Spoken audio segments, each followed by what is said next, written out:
Hi guys! Samahan niyo ako ngayon. Magluluto tayo ng gulay at buttered garlic shrimp. Ito yung ating mga hipon. Malalaki po yan siya guys. So ang gagawin natin sa gulay ay pakuluan lang. Nilagyan ko lang siya ng asin. At ito yung aking gagawing rice. Instead na magluto ako ng rice guys, ito lang muna gulay lang kasi parang ang feeling ko ang bigat-bigat na ng aking tiyan, kaka-rice.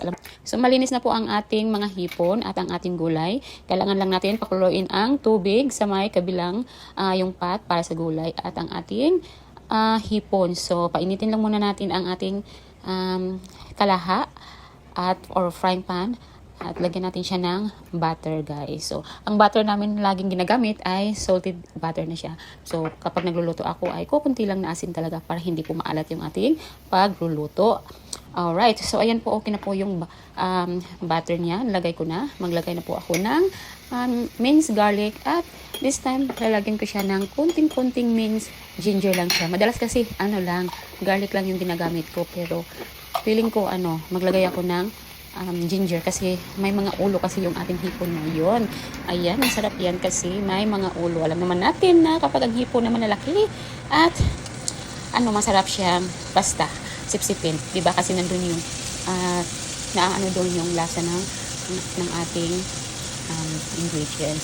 So, ayan, okay na po at nilagay ko na kaisa-isa ang ating hipon para maluto po yung unang side na. Ayan na po siya.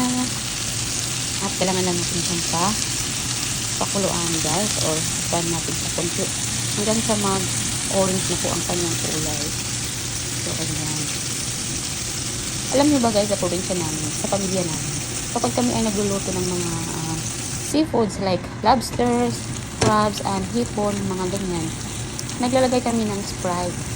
Dito naman sa bahay, wala kaming Sprite, pero ang gagamitin ko maya-maya ay ginger ale o yung Canada Dry kasi parang din naman siya, parang Sprite din. Masarap kasi siya lagyan ng ganitong panlasa kasi it adds flavor guys. Matamis-tamis ang kanyang lasa ng hipon. So, yun po yung growing up po dun sa probinsya namin at saka yung pinakaunang tinirhan talaga namin, malapit kami sa dagat. So, marami kaming mga isda, mga hipon, lobster at any kind of seafoods kasi yun talaga ay malapit na sa dagat. Tapos, abundance kami ng mga seafood. Kaya yun kami ay nagluluto kami with Sprite at kung wala kang Sprite, Canada Dry yung gagamitin. Kaya gagamit ako maya-maya. So, naglagay na nga pala ako ng kunting seasoning, organic seasoning yun. Thank you sa aking friend from Yuki na binigyan niya ako doon.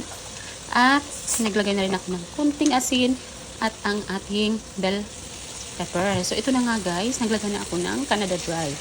So, yung tamang-tama lang na masok ang ating hipon kasi masarap siya, matamis. Promise guys, kung ito ay itry nyo, masarap at babalik-balikan nyo ang recipe na to. So, ito lang yung sikreto ng mga mga gustong magkaroon ng masarap-sarap talaga na panlasa ng ating mga seafoods. Yan, lagyan nyo lang ng Sprite or Canada Dry kung nasa ibang bansa kayo.